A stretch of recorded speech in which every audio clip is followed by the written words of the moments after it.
Okay, now see it works. It works on my phone Oh, perfectly. fantastic. Works here. Everybody. Well, as they start trickling on in. What is that white shine? Is that my aura? My aura. Oh, that's your aura. Somebody's aura. That's that mask we put on you. Hell yeah. It's half of a lion's face right there. So we're doing a live interview with one of my actual students. A lot of people are proclaiming my students who actually aren't my students. People been lying on me, man. Oh no. I learned that from Doug. No, you didn't. No, you didn't. So we wanted to do a live student interview so that people can kind of get an idea of, coin one of your terms, expectation management. What people can expect, what they should not be expecting, and the ins and outs of that. So let the people know who you are. We'll start off there. Who is you? Who is I? Greetings, everybody. I'm Dogon Krieger. I am a resident worker and artist in Columbia, South Carolina. My art is primarily Afrofuturism, so I deal a lot in, I guess, what you would consider like visionary art forms. I transcribe prophetic visions of sense into my artwork. So that's always been that's sort of the backdrop of my experience in the occult, is getting visions and turning it into art to share wherever the messages are, to share that with humanity. So tell us about your spiritual journey.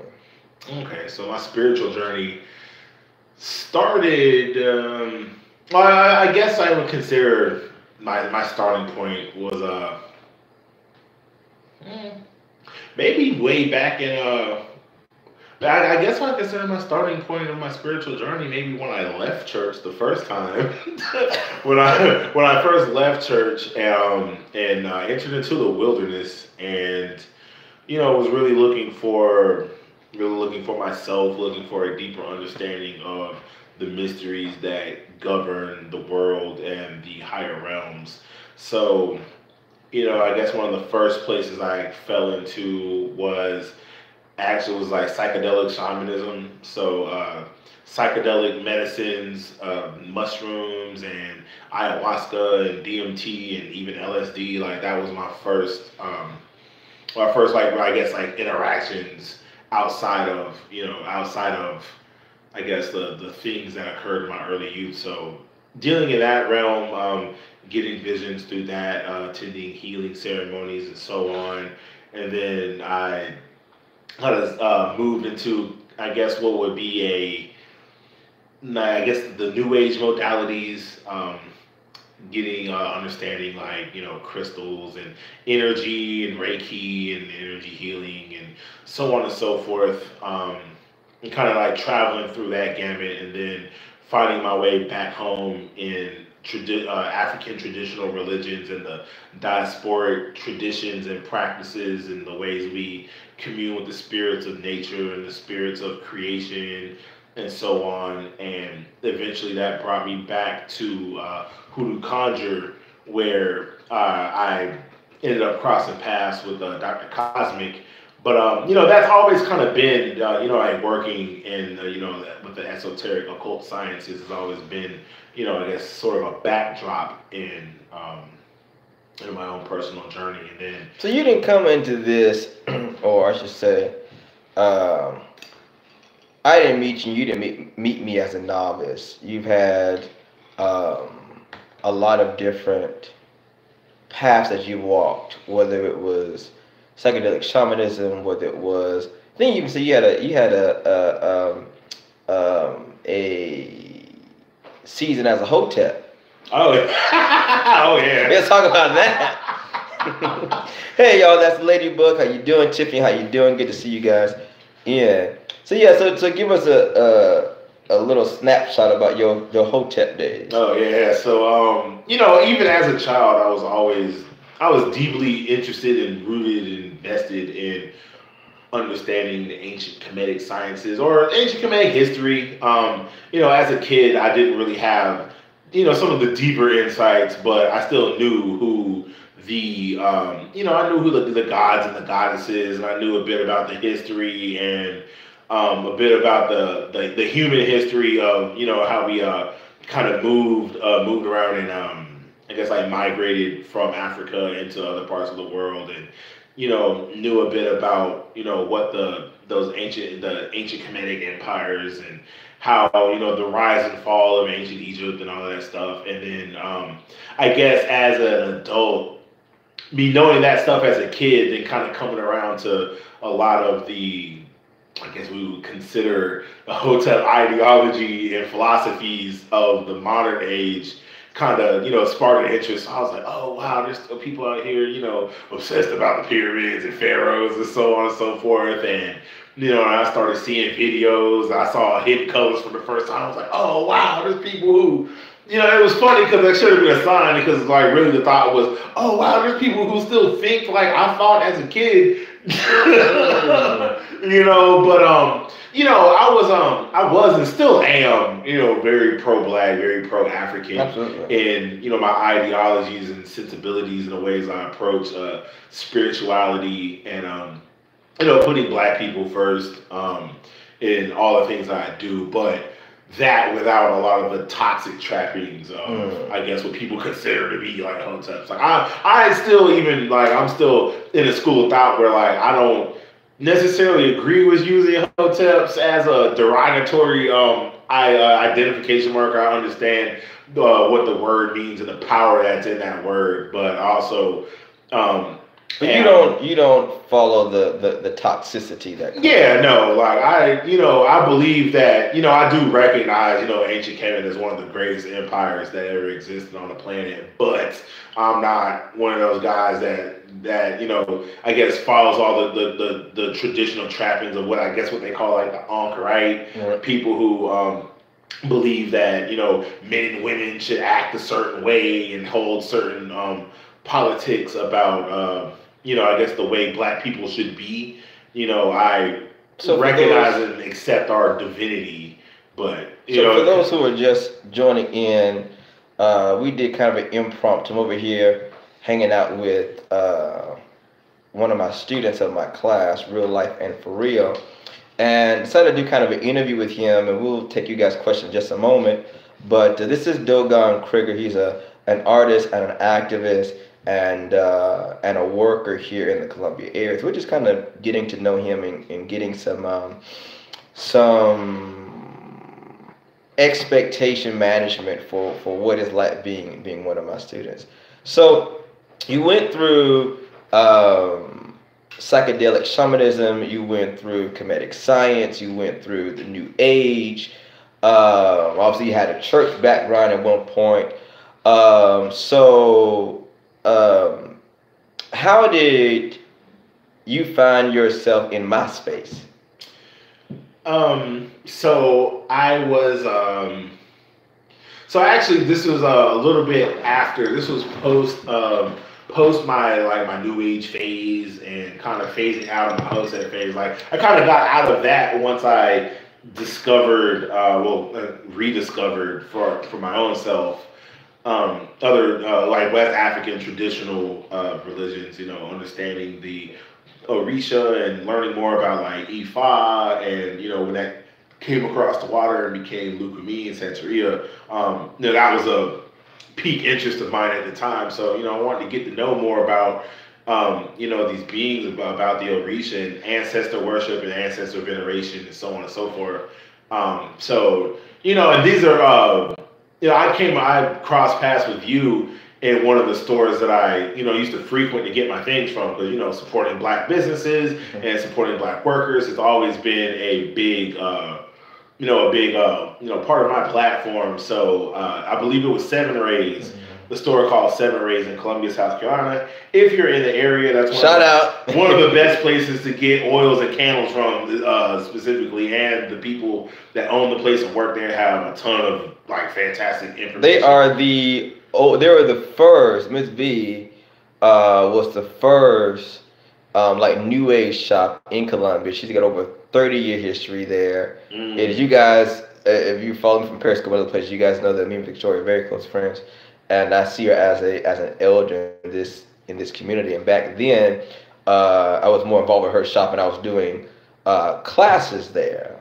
Yeah. So that's exactly what it was. I came in one day, and I usually, when I'm shopping for my supplies and stuff, I like to speak with, whoever's on hand. Like, this is what I'm working on. This is what I am planning on doing, and see if usually the owners of the spot or the people working there have a bit more insight than me. So I like to kind of get their take on it. So I was coming in.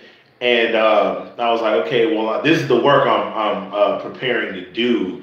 And Doc was there, Dr. Cosmic was there, and the first thing he said was like, you have the spirit of Ogun on you, and this is what you need to, and gave me some information about that, like how to work with him, some of the items and some of the things that you should do to, call down his energy and work on his energy. And I was, a little bit familiar with that, but everything he said resonated with me, and was like, yeah, you should get this candle and work with this candle in this way, because the machete was already one of my things. And in fact, it just so happened that day, I was wearing his colors. I was wearing a green and black striped shirt with and I came in, so it just so happened. And it was like, well, I think it was it wasn't Miss Victoria, it was her daughter, Theta, yeah, it was like, well, Doc's having a class. And I was like, well, it just so happens I have a free 2 hours to engage. So I sat down in the class, and it was me and I think two or three other students. One of the students at the time is another student that I'm currently enrolled with. And man, we had a great class. In fact, I have a note card to this day full of notes that I took from that class.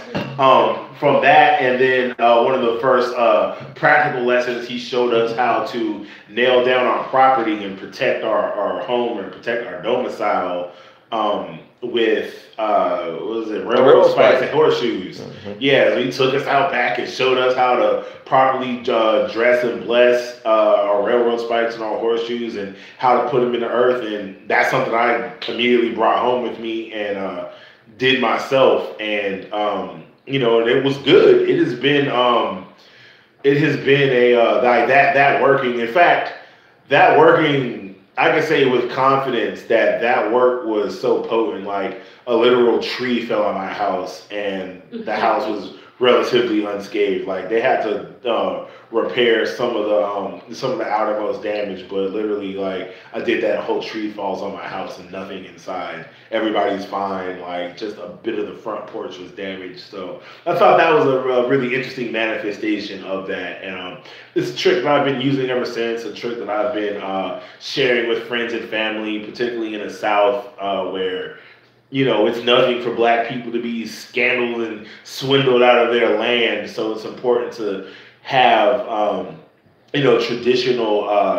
traditional wisdom to be able to keep ourselves where we rightfully are. So, that's definitely some stuff that I've learned over time that I still believe in and practice to this day. Well, thank you, Blissful Bunny. She said you both look well tonight. Oh, thank you.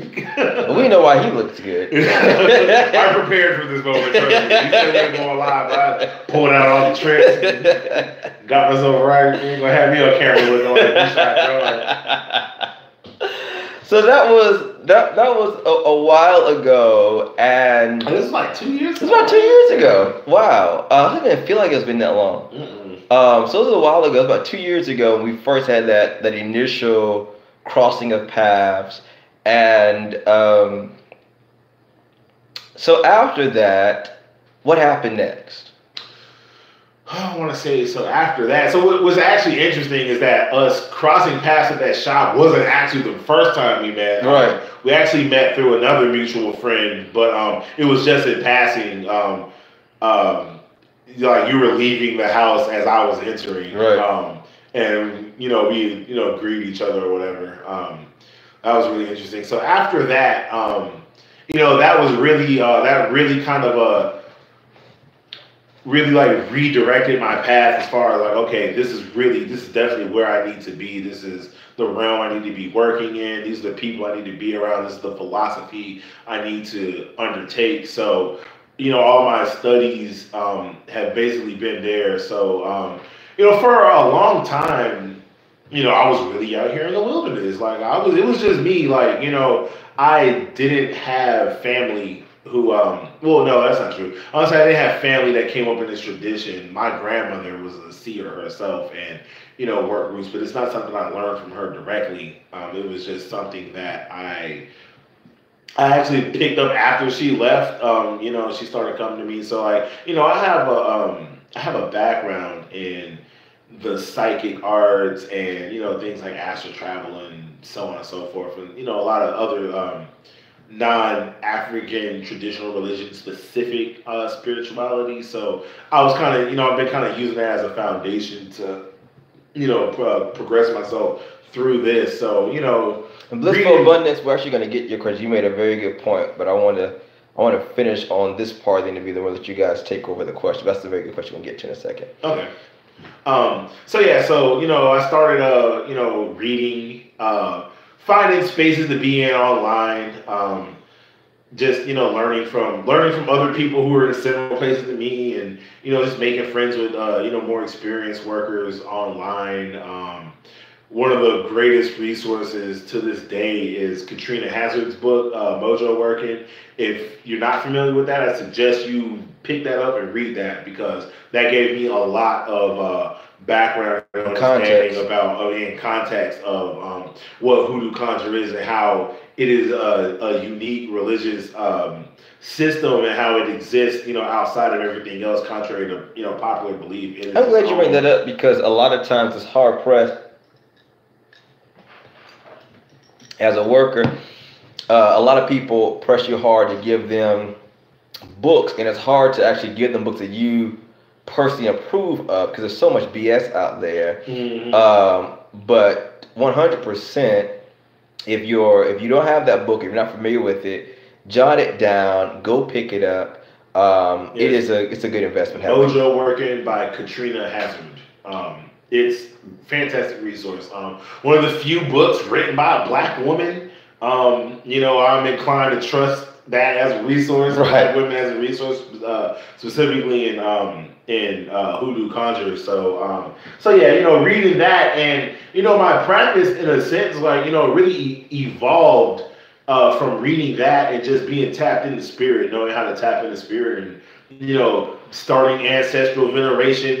Starting my first my ancestral altar, which is I think it's been about 2 years ongoing.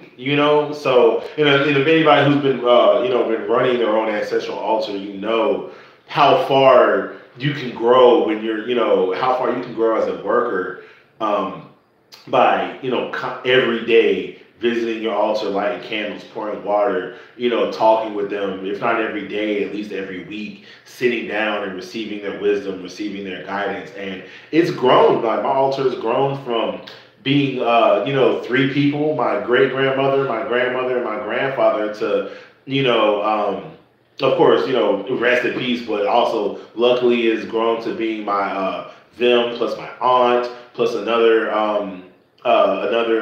spiritual advisor who has passed on recently, and then my partner bringing her own ancestors onto the altar. Now we have this full court of people. That's very unique. That's very unique to have a connection that where you and her can bring your spiritual courts together, mm-hmm. and with their blessing. Exactly. We had to ask them and make sure this was okay, and they all said yeah. In fact, I remember one of the last celebrations we had was on my birthday, and we had candles going for everybody, and had a little bit of cake on the altar, and poured up some spirits for them, and we walked in the room, and everybody's candle was just like jumping. They were having their own party in there, while we was in the living room partying. So over time we've been able to go to each other's ancestors, mm-hmm. As a resource for wisdom and for certain energies, and have been developing relationships like that. So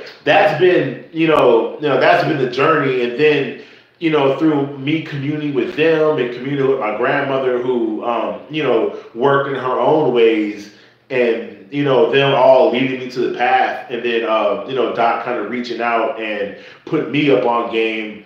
And then he invited me to class for the first time. And since then, like, it has been like an exponential astronomical growth in my own practice because and what's I guess most interesting is that not only all of the new things that I learned, but all of the old things that I've already been doing, being affirmed by somebody who has what 15 years in this, just about. I'm going a little over 15 years now. Yeah, like about 15 years in this game, and there are things that I was already doing that I had, gotten from my ancestors or just, just matriculated through the ether through either advice from other people or through my own readings or whatever, but having stuff that I've already practiced being confirmed and being like, you know what, this is good content, this is good hoodoo.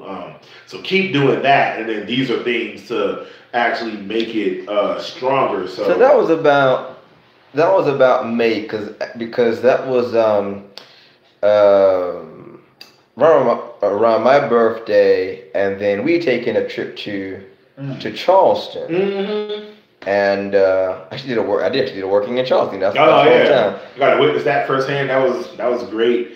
I haven't really had a chance to try it myself, but I got plans to get to. Yeah, so let's hope you never have to. Yeah. So we got back on this side in the Midlands area, and it wasn't long after that. I don't know if it was the next week or next 2 weeks or what have you.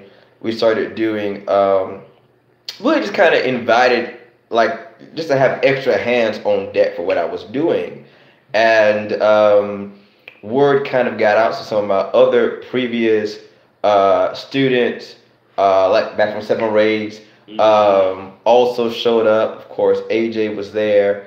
My godson AJ was there. So we started working from there. So being someone who this is not new to, spirituality, spiritual technology, what have been some of your observations and your experiences since working under me from May? So a lot of what I know about working with the elements as their raw forces have proven themselves to be true. Understanding the nature of water, the nature of air, the nature of fire, and the nature of earth, all of that stuff has held true. And which is very potent and powerful. Just knowing how to work the 4 elements. Like, I feel like once you know how to work the 4 elements, you can assimilate into any. Specifically speaking about like African traditional religions, you should be able to assimilate into any of those with that foundation, whether it's hoodoo or voodoo or Santeria, Lukumi, Ifa, Obi.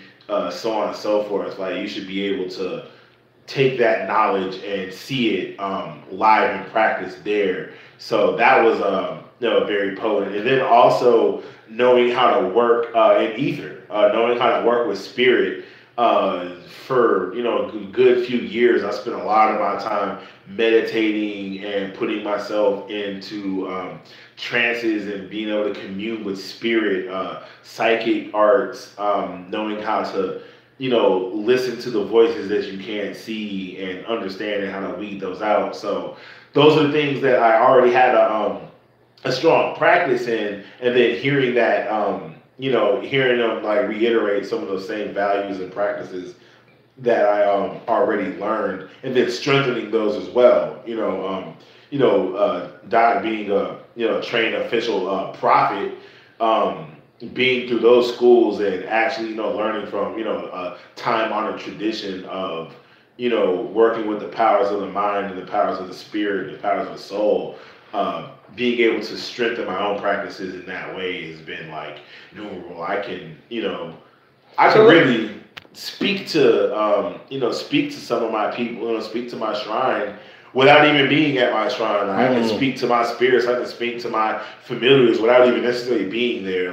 But then also knowing how much more stronger their voices are when I have them on an altar and active and have candles, have water, have their their objects there.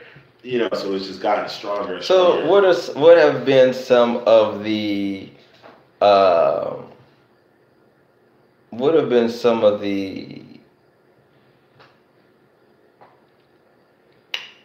how do I want to? I guess I got 3 questions I'm trying to ask at one time.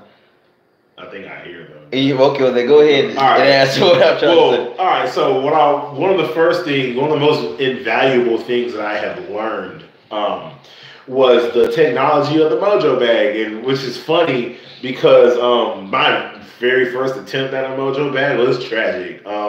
Tragic. Like I actually like. Where's the proof? It's on the floor. Yeah, it's on the floor. I actually did not. Yep. I think that like me kind of, and that's kind of like a testament to what you learn in That's the actual in Don's classes is understanding the why behind what we do. Understanding the why do we use certain plants, why do we use certain herbs, why do we use certain curios, and then the function behind those. So as I guess as a case study. I tried to create a Mojo Bag to protect my business and also bring in income into my business, and realizing that in a way, I kind of almost like neutralized all of it because, in a Mojo Bag, in a single Mojo Bag, I had drawing elements and repelling elements, and then put a particular intent and kind of programmed it to be for a certain thing, but those energies just kind of clashed in a way, kind of exploded with each other, and then rendered itself like completely ineffective. Almost, in a way, I kind of feel like I made almost like a black hole that was just like sucking the very thing that I wanted to attract to myself into it. Because I didn't have a full understanding of those technologies, and that's one of the greatest things that I've learned here was the practicality to the theory. Like theory tells us a lot of times the who, the what, the when, the where, and the how. But through working hands-on with an experienced worker, you learn the why.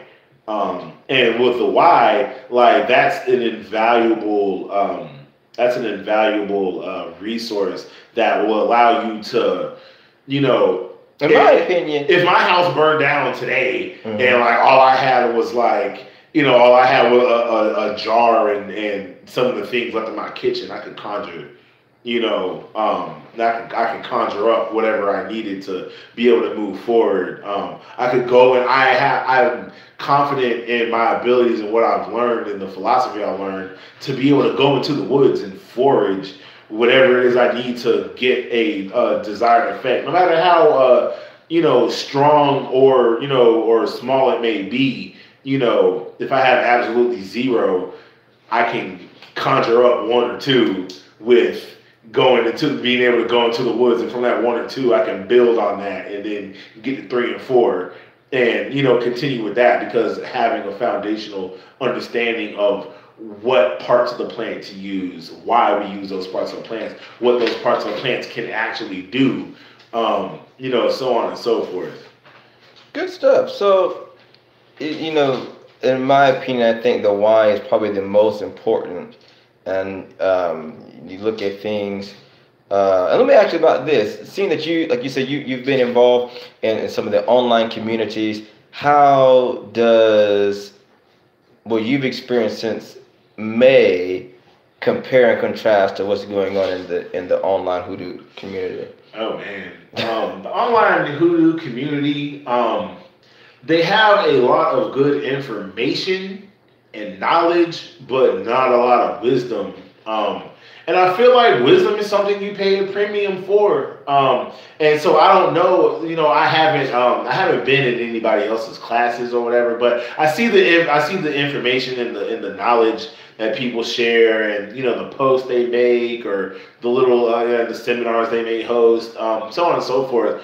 But I haven't really seen anybody giving the kind of wisdom that you can get here out there. I see a lot of people. I unfortunately see a lot of people like enabling a lot of really bad habits or misconceptions. Give us an example. Well, one of the most glaring examples, for instance, is this. I guess this modernist movement to try to take the Bible out of hoodoo conjure, or try to separate hoodoo from its Christian, its biblical foundation. And I kind of seen, like, when I see people do that, then I start seeing people trying to, which is funny because it's like they're trying to take the Bible out of hoodoo, but then replace the Bible with, other, or replace Christianity with other traditional African religions, where if you actually knew your history and knew your studies, you would know that Christianity is actually a traditional African religion as well. But that's a whole different. That's all about can. Don't have them stoned us now. Yeah, but I mean, it's like if you really knew where things came from and how things came about, then you would actually you would really know that all of these spiritual technologies are get my charger. Black as they can be. So. So I see that a lot.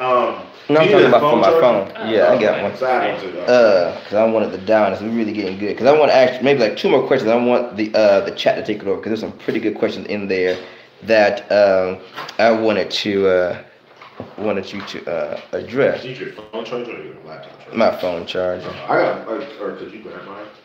Yeah. All right. Here we go. But yeah, that's what I've seen a lot of. I've seen a lot of marketeering. I feel that a lot of online conjurers, like internet conjurers, or a lot of folks that you'll find on Instagram or on Facebook, they are more vested in trying to sell you a product. I don't know. I don't know how this gonna work. I see them more so like a lot of their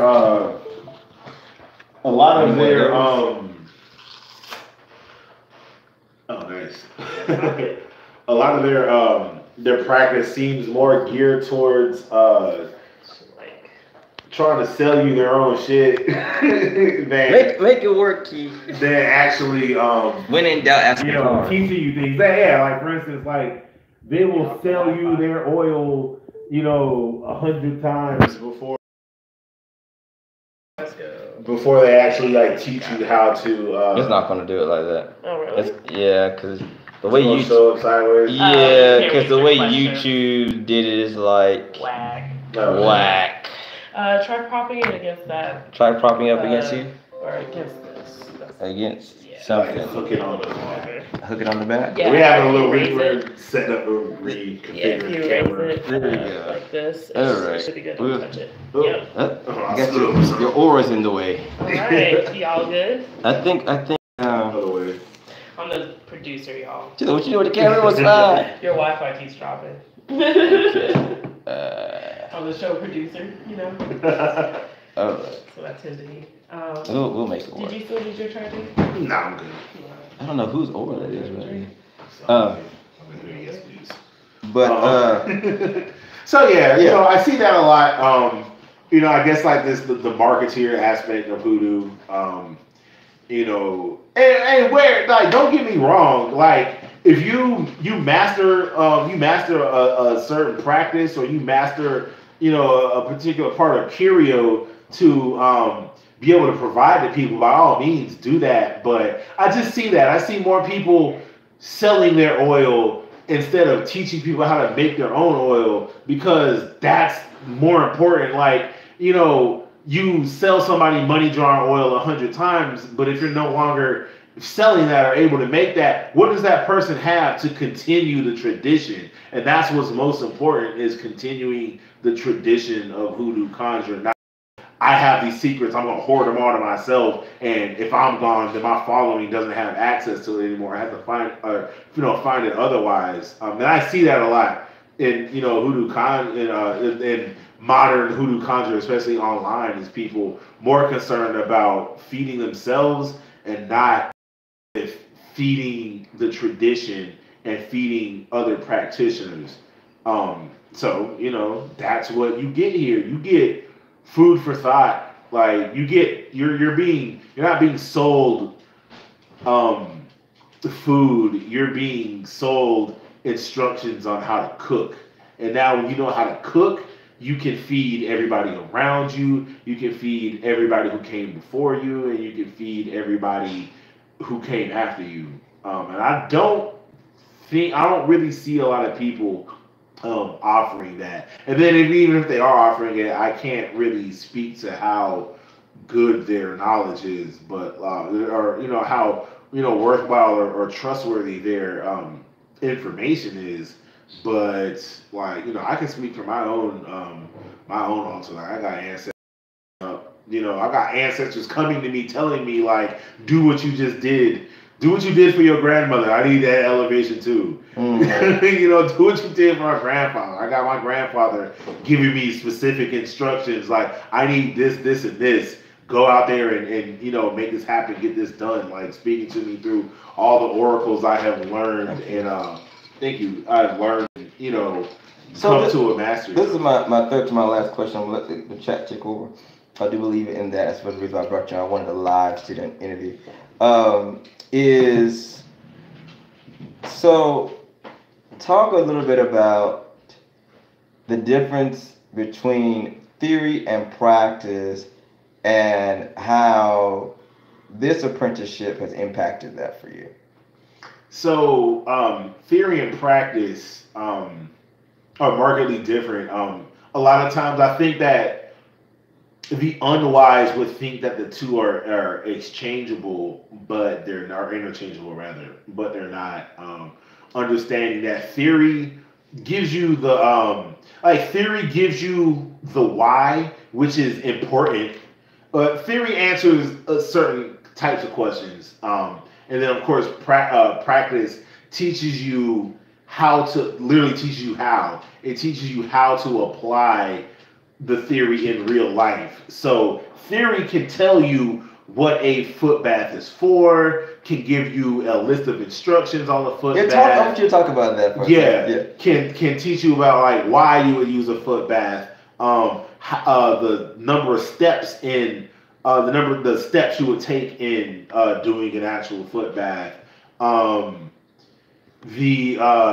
tell you what scriptures, to pray or so on and so forth when you're actually doing a foot bath, but then to actually sit in a room and witness somebody actually, on their knees, in all white, working this bath with their hands, and, the emphasis they put on parts of the, on certain parts of the steps, and, some of the finer points of working with certain ingredients. That's the practice. So like, theory can be like we're going to do this, and this, but, to put it in a different context, for instance, I am also a student. I'm training in martial arts, and particularly in Hung Gar. One of my mentors, he's been practicing for about 20 years, and he's been passing those teachings on to me. And he told me that, they have manuals, for some of the katas, for understanding the 5 animals of Hung Gar, where they show you, this is how you perform this type of exercise, or this is how you these are the katas, the movements in a particular set. But what they can't show you, they can show you all of the moves, or rather the final manifestation of each move, of each pose, of each strike you make, or whatever, but they can't show you the in-between each move. And that's what you get in practice, is how do you transition from one strike to the next, or from one move to the next? How do you do that? And that's really kind of what you get here. So my second to my last question is, the Bible. We mentioned earlier about